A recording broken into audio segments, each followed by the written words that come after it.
Елате на пътешествие в източни Родопи. Тук ще преоткриете дивата природа на България, ще усетите духът на древните племена и ще докоснете история, решавала съдбините на държави и империи. Ще се озовете сред дивия животински свят, песента на птиците и палитрата на родопските цветя. Ще се впуснете в приключение, което ще ви накара да се върнете отново сред непознатите родопски хребеди и долината на река Арда. Ще срещнете хора, които ще ви покажат скритата красота на Маджарово.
Маджарово се намира в долината на река Арда, между язовирите Студен кладенец и Ивайловград.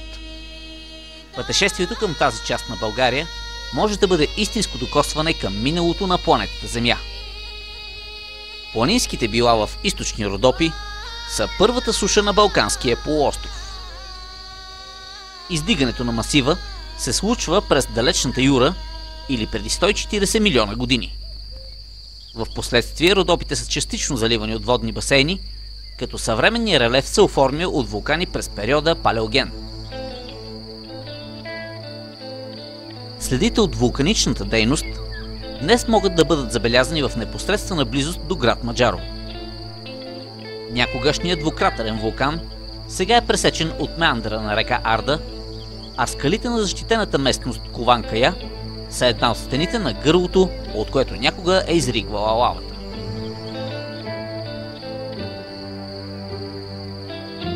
Вулканичният характер на скалите в района е предпоставка тук през епохата Олигоцен да се образуват залежи от руди на цветни метали. В близкото минало Маджарово е важен миньорски център. Днес търсенето на блага под земята е приключило, но на повърхността хората все още намират ядки от полускъпоценни минерали, образувани в миналото при висока температура и повишено налягане в земната кора.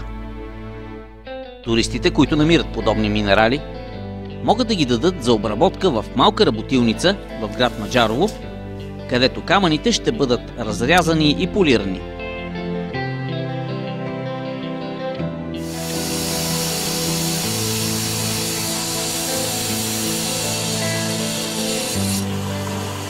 Има различни видове ахати. Виждаме, че втория срязан ахат е бразилски тип. В случая имаме комбинация на уругвайски и бразилски тип ахат.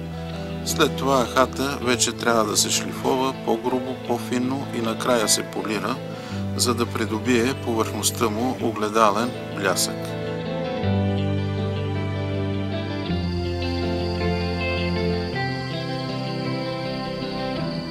Цветовете и формите на скалите в района на Маджарово са завладели въображението и мислите на хората още от дълбока древност. Недалеч от града, в района на скалната гъба, могат да бъдат забелязани трапецовидни ниши, които са направени от ръката на човека в далечното минало.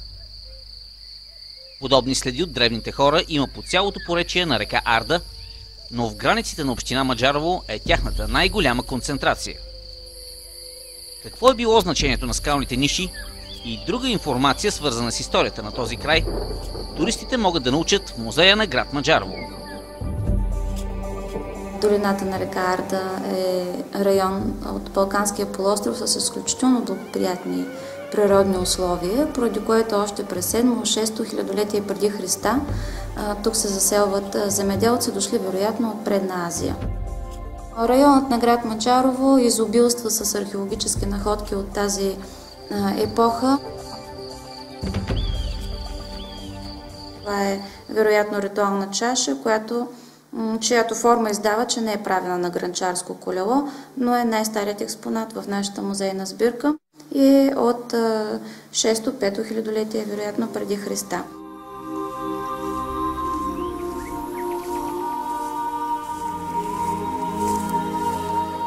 Пътешествието по следите на древните хора в района на Маджарово е неподправена среща с историята на изчезнала цивилизация.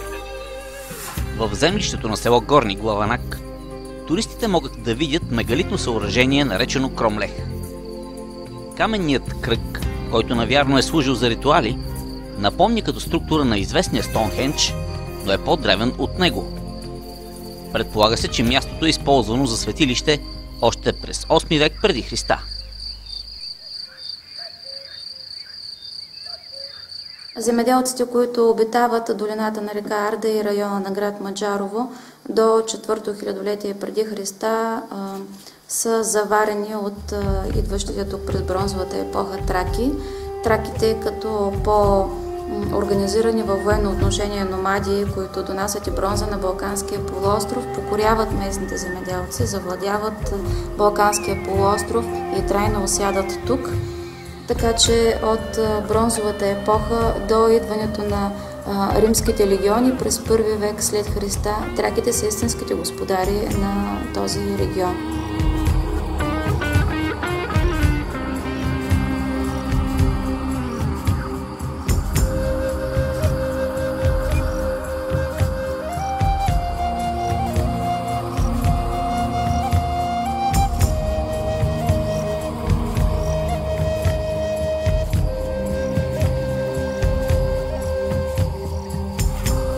Хилядолетни доказателства за цивилизацията на траките са множеството светилища, скални гробници и старинни предмети, открити от археолозите на територията на община Маджарово. Едно от местата, което явно е било силно боготворено от древните, се намира по долината на река Арда, в близост до село Долно Черковище. Тук се наблюдава едно от големите струпвания на тракийски трапецовидни ниши, които са издълбани на труднодостъпни места в скалите. За какво са служили тези скални форми и как са били направени, все още няма еднозначен отговор.